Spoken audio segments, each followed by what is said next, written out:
রিঙ্কুকে কুপ্রস্তাব দিয়েছে, কুপ্রস্তাব দিয়েছে যে রাতে আমাদের সাথে থাকতে হবে। ওই যে বিশ্ব বলেছে দিল্লি ইউনিয়নের লোকের সাথে আমাদেরকে তোমাকে শুতে হবে, তুমি তো দেখতে সুন্দর, তাহলে তুমি আমাদের সাথে শাও, তাহলে তোমার কাজ খুলে যাবে। তুমি তো দেখতে সুন্দর, তোমার তো অনেক প্রতিভা, তাহলে তুমি একবার চলে যাবো ওদের কাছে রাত্রেবেলা, তোমার বরের গেট 5 মিনিট করে গেছে বিশ্বমন্ডল। আমরা নবীনপল্লির বাসিন্দা। ওখানে উপর থেকে নিচে কোনোদিন কোনো উন্নতি হয়নি।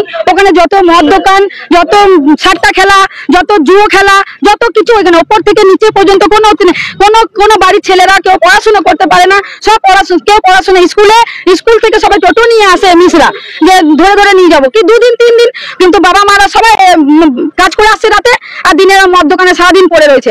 25 থেকে 30টা মদের দোকান ওই বিল্লি, সুকুমার আর সুনীল আর বাদল এরা সবাই চালায়, ওর পরিচালনা করে এই মদের ঠ্যাক গুলো ঘরে ঘরে। এরা টিএমসি নেতা, নিজেকে বলে আমরা টিএমসি নেতা।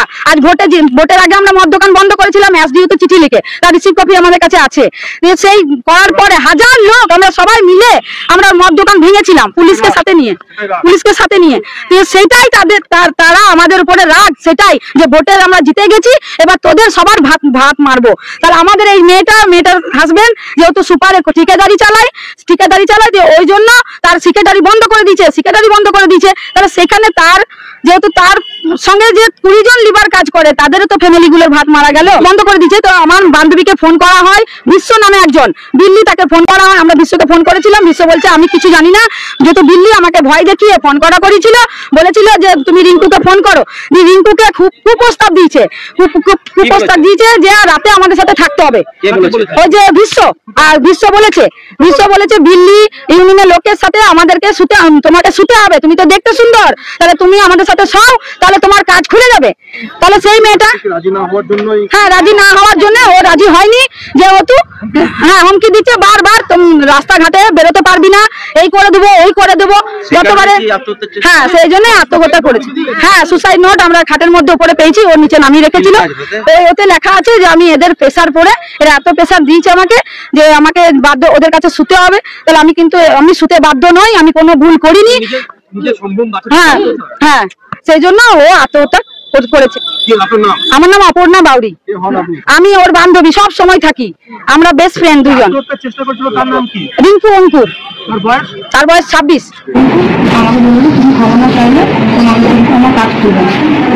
আমি বললাম আমি তোমাকে আগেই বলে দিয়েছিলাম আমি কারোর কাছে ক্ষমা চাই, বলে তুমি ভিক্ষা করে খাও, আমি আমার জীবন দিয়ে দেবো, কিন্তু আমি ওসব কারণ আমি অন্যায় করিনি, আমি ওদের কাছে ক্ষমা চাইতে পারবো না। তখন আমার সম্মানের থেকে বেশি আমার পাড়ার মেয়েরা যারা আমার 1 গাছে 100টা মেয়ে দেবে, তাদের সম্মান বেশি নষ্ট হয়। আজকে ওরা চাইছে যে এই মেয়েটা যদি মাথানো মেয়ে দিতে পারে, 10টা মেয়ে ঢুকে যাবে, তাদের আর ঘুরে দাঁড়াতে পারবে, কিন্তু আমি সেটা চাইছি না। আমাকে কি বললো, ইউনিয়নের নেতা, তুমি তো দেখতে সুন্দর, তোমার তো অনেক প্রতিভা, তাহলে তুমি একবার চলে যাবো ওদের কাছে রাত্রেবেলা, তোমার বরের গেট 5 মিনিট করে গেছে বিশ্বমন্ডল।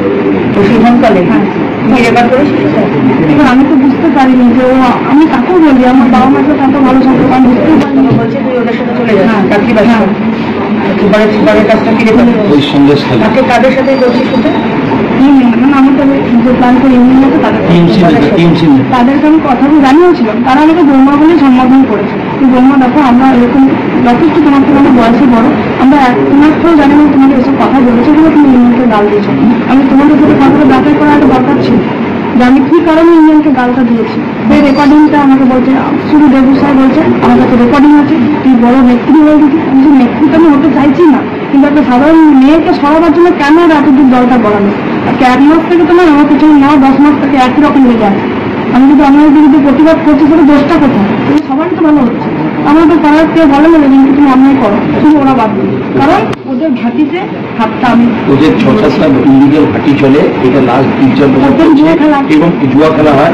বাউরি সমাজ থেকে গত 1.5 বছর আগে একটা প্রোটেস্ট করা হয়েছিল, তখন 2-4 দিন বন্ধ ছিল, বাউরি সমাজ থেকে করেছিল আমাদের ছেলেরা, বাউরি সমাজ থেকে বন্ধ ছিল, 10-12 দিন আবার চালু হয়ে গেছে। এবং গত বছর হোলির সময় বিরাট মারপিট হয়, সেখানে ওসি করে দিয়েছিল। সুকুমার বাবু আমাদের নতুন প্রেসিডেন্ট, এদিন কি বলবো, এটার মধ্যে সুকুমার বাবু আমাদের ওপেন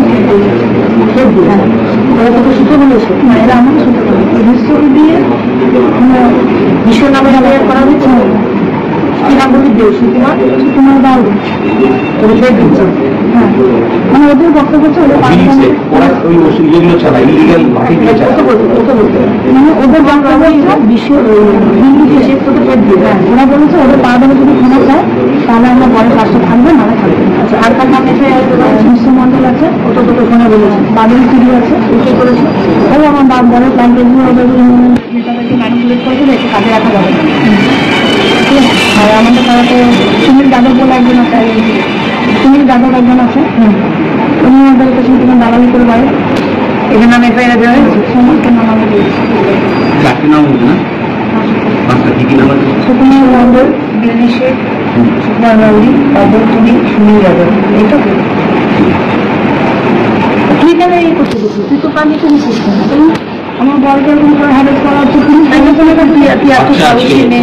আমি সাহসী মেয়ে আমি তো বুঝে গেছি যে এদের যেহেতু এদের আন্ডারে এখন সবকিছু এরা সবকিছু শুনে রাখতে পারে আজকে একেবারে কোনো আন্ডারে কেউ নয় ওরা আন্ডারে কিসের আন্ডারে ওরা দিল্লি থেকে একটু দুর্বলায় বলে আমি এমপি দোকান 50,000 টাকা মার্কেটে কিনে যাই বলুন আমরা জানি সরকার আছে কেন্দ্র সরকার আছে 50,000 টাকা হ্যাঁ আমি এত কেন দুর্বল হয়ে পড়ছি আমি দুর্বল আমি এত সাহসী মেয়েতে এত লড়াইটা করেছি আমি এত বড় স্টেপ না নিতাম আজকে আমার হয়ে থেকে লড়তো না তাহলে তোমার কোনো কথাই বলতে চাইছিল তো সরকারের কি হতো তুই যে এরকম কোনো দায়িত্ব নিত না ওরা তো ওরকমই করতে চাইছিল দেখ আমাদের হাতে সবকিছু কিছু করতে একদম এই ধরনের কাজ করিস না তো কারোর কিচ্ছু যায় আসবে না তোর বাবা মা কাঁদবে স্বামী কাঁদবে তোর সন্তান আমার বাবা মাকে ফেক করা হচ্ছে সকালের জন্য বাবা মাকে ফেক করা হয়েছে তো তোমরা ঘরে থাকতে পারবে কে বলে তোমার মেয়েকে তা করবে কিন্তু আমার যতটুকু যেটা বাবা কোথায় থাকে আমার বাবা মা থেকে সমস্ত চিন্তা করবো না আমি চাকরি চিন্তা করবো ঠিক আছে